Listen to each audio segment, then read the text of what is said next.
Hello শিক্ষার্থীরা, সবাইকে basic chemistry ক্লাসে স্বাগতম। আজকের ক্লাসে আমরা পর্যায় সারণীর তৃতীয় পার্টটা কমপ্লিট করব। আর এই পার্টে আমরা পর্যায় সারণীর আরও কিছু বেসিক কথাবার্তা নিয়ে একটু আলোচনা করব। তো গত ক্লাসে আমরা যা দেখছিলাম সেটা হচ্ছে পর্যায় সারণীর এই যে 118টা পরমাণু আছে, সেই 118টা পরমাণুগুলো কিন্তু আমরা S block, P block, D block, F ব্লকে ভাগ করছিলাম। এবং গত ক্লাসে আমরা দেখছিলাম কিভাবে ইলেকট্রন বিন্যাস থেকে কোনো একটা পরমাণুকে স্পেসিফিক করে পর্যায় সারণী তার অবস্থানটা আইডেন্টিফাই করা যায়, সেটা আমরা দেখছি। তো আজকের এই তৃতীয় ক্লাসে পর্যায় সারণীর আমরা আরও কিছু বেসিক ব্যাপার জেনে নিব। তো আমরা তো প্রিভিয়াস ক্লাসগুলোতে আলোচনা করছি যে আমাদের পর্যায় সারণীতে টোটাল গ্রুপ আছে কয়টা বলো তো? টোটাল গ্রুপ আছে 18টা। আর পর্যায় সারণীর মধ্যে টোটাল পর্যায় আছে কয়টা আলোচনা করছিলাম? পর্যায় আছে 7টা। তো আমি সেই ব্যাপারটা একটু এই জায়গাটাতে লিখে নিচ্ছি, খেয়াল কর। তাহলে আমরা এতদিন করছি হচ্ছে আমাদের পর্যায় ছিল হচ্ছে টোটাল 7টা এবং গ্রুপ ছিল হচ্ছে টোটাল কয়টা? গ্রুপ ছিল হচ্ছে 18টা। তো এই 18টা গ্রুপের মধ্যে আবার কিছু স্পেশাল গ্রুপ আছে, এই স্পেশাল গ্রুপগুলোর আবার স্পেশাল নাম আছে। যেমন আমাদের যে প্রথম গ্রুপের মধ্যে যে 7টা পরমাণু আছে, এই প্রথম গ্রুপের এই পরমাণুগুলোকে একসাথে ক্ষার ধাতুর গ্রুপ বলে। মানে এই পুরো প্রথম যে গ্রুপটা আছে এটাকে বলা হয় ক্ষার ধাতুর গ্রুপ। ক্ষার আমরা আলোচনা করব, ক্ষার হচ্ছে অ্যাসিডের বিপরীত। তো ক্ষার এবং অ্যাসিড দুইটাই আমরা প্রশমন বিক্রিয়ার যে লেকচারটা থাকবে ওইটাতে আমরা আলোচনা করব। বাট আপাতত বুঝে নাও, ক্ষার হচ্ছে অ্যাসিডের বিপরীত। তাহলে এই যে গ্রুপ ওয়ানের যে পরমাণুরা আছে এরা মূলত ক্ষার তৈরি করতে পারে বলে এদেরকে আমরা এই পুরো গ্রুপ ওয়ানের এই গ্রুপটাকে আমরা বলবো ক্ষার ধাতুর গ্রুপ। তার পাশে আছে গ্রুপ টু, এটাকে বলা হয় মৃৎ ক্ষার ধাতুর গ্রুপ। মানে এরাও ক্ষার তৈরি করতে পারে, বাট এদেরকে যেহেতু মাটিতে পাওয়া যায় এজন্য এই গ্রুপটাকে, গ্রুপ টুকে আমরা বলবো মৃৎ ক্ষার ধাতুর গ্রুপ। তাহলে আমি একটা কাজ করি, এই জায়গাটাতে তোমাদের বোঝার জন্য ব্যাপারটা লিখে দিচ্ছি, খেয়াল করে। তাহলে গ্রুপ ওয়ান, এটার স্পেশাল নাম হচ্ছে, এটা হচ্ছে ক্ষার ধাতুর গ্রুপ। এটা হচ্ছে ক্ষার ধাতু বা ক্ষার ধাতুর লিখলাম। তারপর হচ্ছে গ্রুপ টু, এটা হচ্ছে মৃৎ ক্ষার ধাতুর গ্রুপ। মানে এরাও ক্ষার তৈরি করতে পারে, বাট এদেরকে মাটিতে পাওয়া যায়। এরপর দেখো গ্রুপ 3 থেকে শুরু করে গ্রুপ 12 পর্যন্ত, এরা তো আমরা জানি এরা হচ্ছে কি ব্লক মৌল ছিল? এরা হচ্ছে ডি ব্লক মৌল ছিল। তো এই ডি ব্লকের যে মৌলরা আছে এদের মধ্যে অনেক পরমাণুই, মানে প্রায় সমস্ত ডি ব্লক পরমাণুই কিন্তু অবস্থান্তর ধাতু হিসেবে কাজ করে। মানে অবস্থান ধাতু বলতে এটা জিনিসটা ধাতুর মতো কাজ করবে। তো অবস্থান্তর ধাতু বলতে আমরা বোঝাতে চাই যে যেসব ডি ব্লক মৌলের স্থিতিশীল আয়ন বা সুস্থিতিশীল যে আয়নটা আছে সেই আয়নের ইলেকট্রন বিন্যাস যদি D1 থেকে শুরু করে D9 পর্যন্ত হয়, তখন ওই পরমাণুটাকে আমরা বলবো সেটা একই সাথে ডি ব্লক মৌল এবং অবস্থান্তর মৌল। তো ব্যাপারটা একটু কঠিন হয়ে যেতে পারে তোমাদের জন্য, আমি একটু সহজ করে দিচ্ছি ব্যাপারটা, খেয়াল করো। যে আমাদের গ্রুপ 3 থেকে শুরু করে গ্রুপ 12 পর্যন্ত সবগুলোকে তো আমরা ডি ব্লক মৌল বলতেছিলাম। তো এই ডি ব্লক মৌলের ক্ষেত্রে আমি যদি ভ্যান ডায়াগ্রামের মতো করে জিনিসটা বোঝানোর চেষ্টা করি, ব্যাপারটা দাঁড়াবে এরকম যে এটা হচ্ছে পুরোটাই ডি ব্লক, আর এই ডি ব্লকের মধ্যে কিছু পরমাণু আছে যারা হচ্ছে অবস্থান্তর পরমাণু বা যারা হচ্ছে অবস্থান্তর ধাতু। ঠিক আছে, এই হচ্ছে ব্যাপার। তাহলে এই যে গ্রুপ 3 থেকে শুরু করে গ্রুপ 12 পর্যন্ত এরা সবাই ডি ব্লক মৌল, এবং এদের এদের মধ্যে ম্যাক্সিমামই হচ্ছে অবস্থান্তর ধাতু হিসেবেও কাজ করে। তো অবস্থান্তর ধাতু হিসেবে কে কাজ করবে কে কাজ করবে না এটা কিভাবে বুঝবো? তুমি যে কোনো একটা ডি ব্লক মৌল নাও, এখান থেকে যে কোনো একটা ডি ব্লক মৌল নাও, তোমাকে জানতে হবে ওইটার স্থিতিশীল আয়ন কি, সুস্থিতি আয়নটা কি। সেই আয়নের ইলেকট্রন বিন্যাস করার পর যদি ডি এর ইলেকট্রন এরকম হয়, D1 থেকে যদি 9 এর মধ্যে থাকে, এরকম যদি হয়, তাহলে সেটা হয়ে যাবে আমাদের কি মৌল? সেটা একই সাথে ডি ব্লকের পাশাপাশি এটা অবস্থান্তর ধাতু হিসেবেও কাজ করবে। আমি একটা এক্সাম্পল দিলে তোমরা বুঝতে পারবা, খেয়াল করো। যে আমি এখানে একটা এক্সাম্পল দিচ্ছি, খেয়াল করো। ধরে নাও আমি যাচাই করতে চাই যে স্ক্যান্ডেনিয়াম কি শুধুই ডি ব্লক, স্ক্যান্ডেনিয়াম কি শুধুই ডি ব্লক নাকি অবস্থান্তর সহ। তো প্রথম প্রশ্ন হচ্ছে স্ক্যান্ডেনিয়াম কি ডি ব্লক কিনা। স্ক্যান্ডেনিয়াম ডি ব্লক কিনা এটা জানার উপায় হচ্ছে স্ক্যান্ডেনিয়ামের সবার বাইরের ইলেকট্রনটা ডিতে প্রবেশ করছে কিনা। তাহলে আমি একটা কাজ করি, স্ক্যান্ডেনিয়ামের ইলেকট্রন বিন্যাসটা করে ফেলি। খেয়াল করো যে স্ক্যান্ডেনিয়াম হচ্ছে 21 থাকে, তাহলে ইলেকট্রন বিন্যাসটা করলে দাঁড়াবে 1s2 2s2 2sp6 3s2 3p6। এরপর ইলেকট্রন যাবে আমরা জানি 4s2 তে, তাহলে 20টা হয়ে গেল, তারপর হচ্ছে 3d1। এই হচ্ছে ব্যাপার। তাহলে একটু খেয়াল করো তো, এইখানে পর্যন্ত হচ্ছে 18টা পরমাণু গেল, তারপর 19 আর 20তম ইলেকট্রন গেছে হচ্ছে এই জায়গায় 4s2 তে, আর 21তম ইলেকট্রন যেটা কিনা স্ক্যান্ডেনিয়ামের সবার লাস্টের ইলেকট্রন, সেই ইলেকট্রনটা প্রবেশ করছে ডিতে। তাহলে আমরা বলতে পারি স্ক্যান্ডেনিয়াম অবশ্যই একটা ডি ব্লক মৌল, এটা তো আমরা এখান থেকে দেখেই বুঝতে পারতেছি। প্রশ্ন হচ্ছে স্ক্যান্ডেনিয়াম কি একই সাথে অবস্থান্তর ধাতু হিসেবেও কাজ করবে? আমরা একটু দেখি। তো এই যে স্ক্যান্ডেনিয়াম ডি ব্লক মৌল আমরা বের করলাম, এখন আমাকে দেখতে হবে স্ক্যান্ডেনিয়াম কি অবস্থান্তর ধাতু কিনা। সেটা বুঝতে হলে আমাকে স্ক্যান্ডেনিয়ামের স্থিতিশীল আয়ন বা সুস্থিতি যে আয়নটা আছে সেই আয়নটার দিকে তাকাতে হবে। তো স্ক্যান্ডেনিয়ামের সুস্থিতি আয়নটা হচ্ছে স্ক্যান্ডেনিয়াম 3+। তো স্ক্যান্ডেনিয়াম 3+ বলতে কি বোঝানো হয়, যে স্ক্যান্ডেনিয়াম তার নর্মাল যে ইলেকট্রন বিন্যাস আছে সেখান থেকে সে 3টা ইলেকট্রন দান করলে যে আয়নটা তৈরি হয় ওইটাই হচ্ছে স্ক্যান্ডেনিয়ামের সুস্থিতি আয়ন। তাহলে 3টা ইলেকট্রন যদি স্ক্যান্ডেনিয়াম দান করে, কোন 3টা ইলেকট্রন দান করবে? অবশ্যই পরমাণুর যখন ইলেকট্রন দান করার ব্যাপার আসে তখন সে সবার বাইরের শক্তিস্তর থেকে ইলেকট্রন দান করবে। তাহলে স্ক্যান্ডেনিয়ামের মধ্যে সবার বাইরের শক্তিস্তর নিশ্চয়ই 4 ইলেকট্রন আছে কয়টা? 2টা। তাহলে 2টা দিয়ে দিলে সে তো স্ক্যান্ডেনিয়াম 2+-এ পরিণত হবে, কিন্তু আমাদের লাগবে স্ক্যান্ডেনিয়াম 3+। তাহলে 3+ হতে হলে তাকে এই 2টা তো ত্যাগ করতেই হবে এবং এই D1 থেকেও কিন্তু ইলেকট্রনটা ত্যাগ করতে হবে। তখন তার ইলেকট্রন বিন্যাসটা কিরকম দাঁড়াবে? এগুলো সবই ঠিক থাকবে। তাহলে এতটুকু পর্যন্ত যেহেতু 18, আমি এটা এভাবে লিখলাম 1s2 2s2 2sp6 3s2 3p6, এতটুকু পর্যন্ত হচ্ছে 18। এবং এই 2টা ইলেকট্রন এবং এই একটা ইলেকট্রন 3টা দিয়ে দেওয়ার পর তার 3D জায়গাটা হয়ে যাবে ফাঁকা এবং 4sও ফাঁকা হয়ে যাবে, এগুলো দেখাতে পারি আমরা চাইলে। তাহলে এই যে এই ইলেকট্রন বিন্যাসটাই হচ্ছে এখন স্ক্যান্ডেনিয়াম 3+-এর ইলেকট্রন বিন্যাস। তাহলে আমরা এবার আমাদের সংজ্ঞায় যে আমাদের সংজ্ঞা ছিল যে কোন একটা ডি ব্লক মৌলের সুস্থিতিশীল আয়নের ইলেকট্রন বিন্যাস যদি D1 থেকে শুরু করে D9 পর্যন্ত হয় তখনই তাকে আমি অবস্থান্তর মৌল বলতে পারবো, অবস্থান্তর ধাতু বলতে পারবো। কিন্তু এখানে দেখো স্ক্যান্ডেনিয়ামের ক্ষেত্রে ডি এর ইলেকট্রন বিন্যাস হয়ে গেছে 1 থেকে 9 এর মধ্যে কিন্তু হচ্ছে না, তার ইলেকট্রন বিন্যাস হয়ে গেছে D0। ফলে D0 যদি হয় তাকে তো আমি অবস্থান্তর ধাতু বলতে পারি না। তাহলে স্ক্যান্ডেনিয়াম শুধুই ডি ব্লক মৌল, তাকে আমি অবস্থান্তর মৌল বলতে পারবো না। তাহলে আমি আরেকটা পরমাণু, আরেকটা ডি ব্লক মৌল নিচ্ছি যেটা একই সাথে ডি ব্লক মৌল হিসেবেও কাজ করবে এবং অবস্থান্তর ধাতু হিসেবেও কাজ করবে। তাহলে তোমার কাছে কনসেপ্টটা আরো বেশি ক্লিয়ার হবে। তো আমি এরকম একটা পরমাণু নিচ্ছি, খেয়াল করো। তাহলে এরকম একটা পরমাণু আমি নিই, যেমন ধরে নাও আমরা আয়রনের ইলেকট্রন বিন্যাস আগে করছি, আমি আয়রন নিয়ে নিচ্ছি, খেয়াল করো। তা আয়রন হচ্ছে পারমাণবিক সংখ্যা হচ্ছে 26। তাহলে এটা ইলেকট্রন বিন্যাস করলে দাঁড়াবে 1s2 2s2 2sp6 3s2 3p6, এতটুকু পর্যন্ত হলো 18। তারপর ইলেকট্রন যাবে আমরা জানি 4s2 তে, তারপর যাবে 3d6। এই হচ্ছে আমার টোটাল 26টা ইলেকট্রন। এখন আয়রনের যে সুস্থিতি আয়ন সেটা যদি আমি তাকানোর চেষ্টা করি, সেটা হচ্ছে Fe2+ ধরে নাও। আয়রনের 2টা স্থিতিশীল আয়ন আছে, একটা হচ্ছে Fe2+, যেটাকে আমরা ফেরাস আয়ন বলি, আর একটা হচ্ছে Fe3+, যেটাকে আমরা ফেরিক আয়ন বলি। তো সে ব্যাপারটা গেল। তো আমি ধরে নাও ফেরাস আয়ন নিয়ে আমি কাজ করতেছি। তাহলে সে যদি 2টা ইলেকট্রন দান করে, কোন 2টা ইলেকট্রন দান করবে?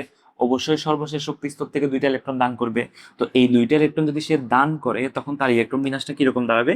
1s2 2s2 2sp6 3s2 3p6, এবং এটার পরে 4s নিশ্চয়ই 0 হয়ে যাবে, কিন্তু 3d কত থাকবে? 3d এর মতো 6 থেকে যাবে। এখন বলো আমাকে যে এটাকে আমি ডি ব্লক তো অবশ্যই বলবো, কারণ আমরা তো জানি এগুলো সবই ডি ব্লক মৌল। এটাকে অবস্থান্তর মৌল বলতে পারবো কিনা সেটার জন্য আমার ওর স্থিতিশীল আয়নের ইলেকট্রন বিন্যাস করতে হবে, যেটা কিনা ফেরাস আয়ন। সেটার ইলেকট্রন বিন্যাস করার পর আমাকে দেখতে হবে D1 থেকে D9 এর মধ্যে আছে কিনা। তাহলে এই যে দেখো D6 আছে, তার মানে অবশ্যই 1 থেকে 9 এর মধ্যে। মানে D0 কন্ডিশন হইতে পারবে না, D10 কন্ডিশন হইতে পারবে না। এই 2টা কন্ডিশন না হলেই D1 থেকে 9 হবে। তাহলে এটা দেখো D6, যেটা 1 থেকে 9 এর মধ্যে পড়ছে। তাহলে এটাকে আমি একই সাথে ডি ব্লক এবং অবস্থান্তর মৌল 2টাই বলতে পারি। তাহলে আশা করি ব্যাপারটা ক্লিয়ার হয়ে গেল। তাহলে আমরা এখনো পর্যন্ত যদি পুরো ব্যাপারটাকে সাম আপ করি, আমরা গ্রুপ 1 কে বলবো ক্ষার ধাতুর গ্রুপ তারা, গ্রুপ 2 কে বলবো আমরা মৃৎ ক্ষার ধাতুর গ্রুপ, এবং গ্রুপ 3 থেকে শুরু করে গ্রুপ 12 পর্যন্ত এই মৌলগুলো ডি ব্লক মৌল, এবং এদের অনেকগুলোই আসলে আবার অবস্থান্তর ধাতু হিসেবেও কাজ করে। তো সেটা কিভাবে বের করতে হয় আমরা এই মাত্র দেখলাম। এবার আমরা এই যে এই পাশে আসি, এই পাশের খেয়াল করো, এই পাশের এই যে দেখো, এই যে তুমি গ্রুপ যদি তার আগে আমি একটু এই যে গ্রুপ 11 এর এই ব্যাপারটা নিয়ে একটু আলোচনা করি। গ্রুপ 11তে এই যে কপার, সিলভার এবং গোল্ড, এই 3টা যে পরমাণু আছে, আমি এখানে লিখে দিচ্ছি কপার, সিলভার এবং গোল্ড।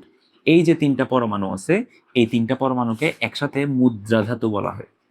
এই 3টা পরমাণুকে একসাথে কি বলা হয়? মুদ্রা ধাতু বলা হয়। তাহলে তুমি বাংলা শব্দটা দেখে একটা অনুমান করতে পারছো যে কেন এদেরকে মুদ্রা ধাতু বলা হয়। কারণ প্রাচীনকাল থেকে কপার, সিলভার এবং গোল্ডকে আমরা মুদ্রা হিসেবে ব্যবহার করে আসতেছি।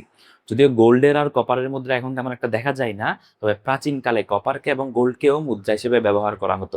বর্তমানে আমরা যে মুদ্রাগুলো ব্যবহার করি সেগুলো সবই সিলভারের তৈরি। তাহলে এই হচ্ছে ব্যাপার।